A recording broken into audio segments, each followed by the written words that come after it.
Welcome back to the Landrover build. What I'll do, I'll have a quick walk around. I'll show you what I've done so far and the things I'm going to do.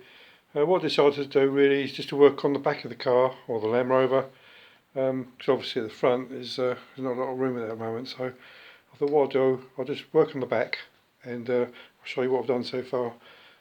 The chassis itself is actually really good condition. There's not actually any rust on it, a little bit of surface rust. There's a little bit in the back in there. There's a surface rack down there. You can see the rear bushes, I've taken them out, they're removed. They were a bit of a bitch to get out, but we got them out in the end. I had to use a hole cutter, get through the rubber. Then once I got that out, I actually had to put a hacksaw in there and split the outer part of the bush, then use brute force with a hammer and chisel, but they did come out.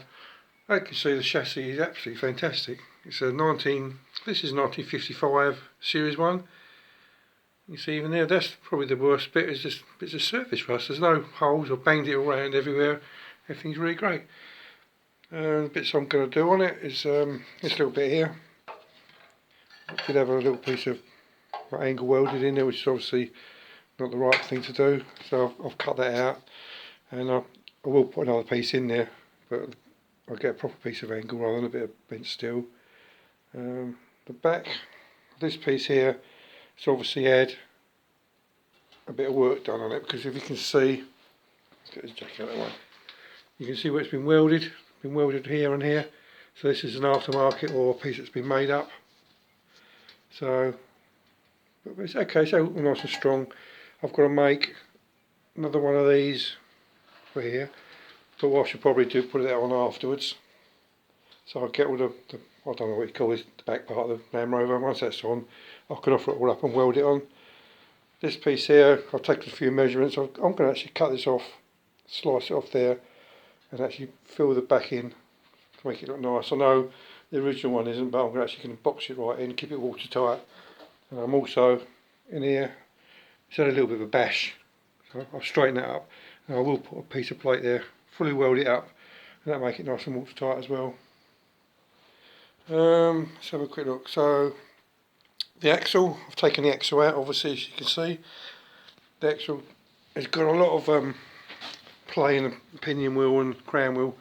I don't know if you can feel it here or not. So you can hear it, quite a bit there, but I'm tempted just to leave it and we'll try it just to see what happens. The brakes, I've obviously taken all apart the bits I'm going to change. I'm going to change that adjuster, because that's not really doing anything. I'm going to put an aftermarket wheel cylinder. The brake shoes are actually okay, which are all in there. I'll replace the springs, put some new springs on them. That's it really. So let's have a quick look in the back. Yeah, the U-bolts hold the axle on. I had trouble, well, I tried to undo them and one just snapped. I tried the second one and it snapped, so hard look. They're not very dear, they're only a couple of quid each, so what I did, I took the zip cutter or disc cutter and just cut them off.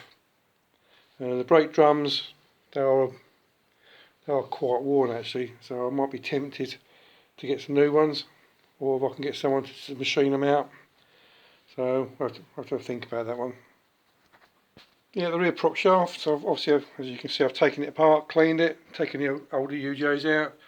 I'm just going to order some new ones. I can reassemble that part, paint it, and that'll be another part ready to go. The rear shackles, again, I managed to get 2 of the bolts out. The other ones were actually rusted in, so what I had to do, I had to where the hole is in there. Well, I didn't realise, I thought these were UNF, but they're actually BSF. So I managed to drill them and retap them. So they're all good as, well, not good as new, but they're so much better now. Yeah, back onto the rear springs. I've actually taken them all apart, cleaned them, and put them back together again. That was actually, what actually happened is they actually rusted together. All the leaves there. I had to sort of get a chisel on to get them apart.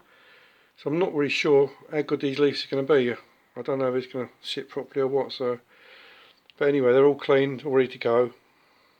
What I've got now is put the bushes on the end, and I have got a new dowel pin for it. This is just a bit of round bar here at the moment. I've got the new dowel pins here. But I thought they come with nuts, but obviously they didn't, so I've had to order some, I think that's 3/8 BSF nuts. so I've ordered them and all ready to go. I've got to obviously put the new bolts back in here. These were the condition of the old ones, and the tubes in between. This pile of bits here is really just all the bits I've taken off so far, the bushes. That's one of the rear bushes that goes with the chassis, or the outer part. You can see I've actually cut it down, put a hacksaw through it and bashed it with a nice little sharp chisel to get it out. That's about it now, so really it's just a question of cleaning the chassis, give it a coat of paint and order a few more bits and pieces, then start putting it back together. Well, thanks for looking, see you again shortly, bye now.